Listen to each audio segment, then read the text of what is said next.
Okay, so let's talk about a skill that's way more than just another HR buzzword.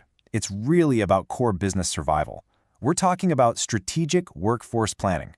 We're going to dig into how you can actually forecast the talent you'll need long before you're in a total panic to hire them. I mean, we all know a bad hire costs a ton, right? Lost productivity, recruitment fees, you name it. But have you ever really stopped to think about the cost of hiring a great person at the absolute wrong time?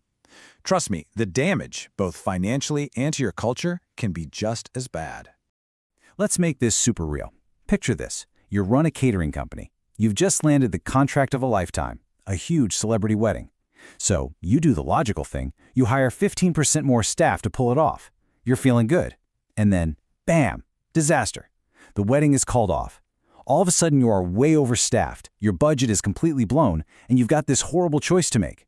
Do you let all those new people go and destroy your reputation, or do you try to find work for them that, let's be honest, just doesn't exist? That right there, that's the gut-wrenching stress of bad workforce planning. And hey, if you think that catering story is just some random unlucky problem, think again. 74%. That's a huge number, right? That is the percentage of talent leaders right now who say they are facing critical skills gaps in their companies. So that feeling of being caught off guard, it's not just a feeling, it's a full-blown crisis for a lot of folks. And look, this isn't just a headache for the little guys either. Back in 2018, even a giant like Amazon had to deal with the massive financial fallout of overstaffing. When you're working at that kind of scale, a wrong guess can cost you, well, a fortune. The lesson here is pretty clear. It doesn't matter if you're big or small, just guessing instead of actually planning is a recipe for disaster. So how do we get off this merry-go-round of reacting, panicking, and making these really expensive mistakes? Well, we make a shift. We move from panicking to planning. And that, my friends, is where strategic workforce planning comes in. It is the antidote to all this chaos. And you know, the concept itself is beautifully simple. At its heart, strategic workforce planning is all about making sure you have the right people with the right skills in the right places at the right time. Getting all four of those right, that's the bullseye. That's what separates the true strategic leaders from the managers who are just, reacting all the time. Honestly, the best way to think about it is like a GPS for your company's talent. I mean, without it, you're just kind of driving blind, hoping you end up where you need to be. But with it, you can actually see the road ahead, you can anticipate the turns, and you can navigate the future with some real confidence. This is the thing that really links your people strategy to the overall business plan. So, if it's a GPS, what's the engine that actually makes it work? Well, the engine that powers this whole system is forecasting. This is the practical how-to part, where we go from just talking about it to actually doing it, learning to predict what kind of team we're going to need down the line.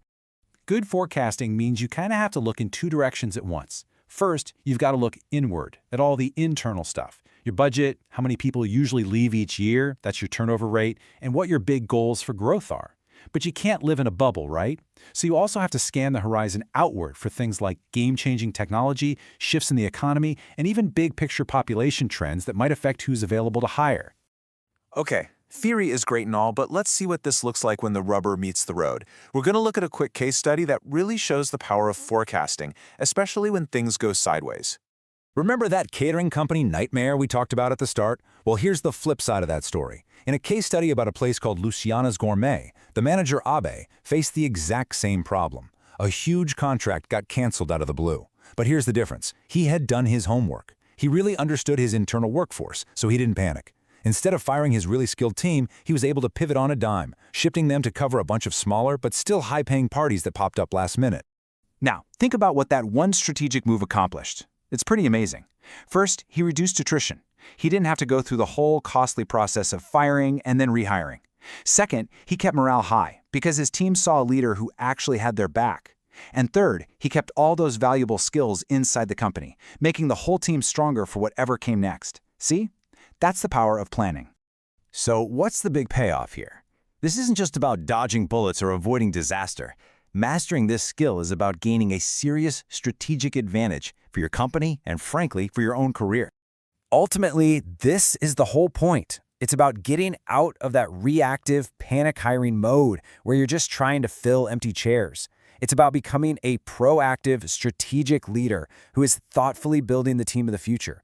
You stop just plugging holes in the ship and you start actually charting its course. So I'll leave you with this final thought, a question to take back with you. Take a really honest look at how your organization operates. Are you truly forecasting your future, or are you just stuck reacting to your past? The answer to that question could define your success.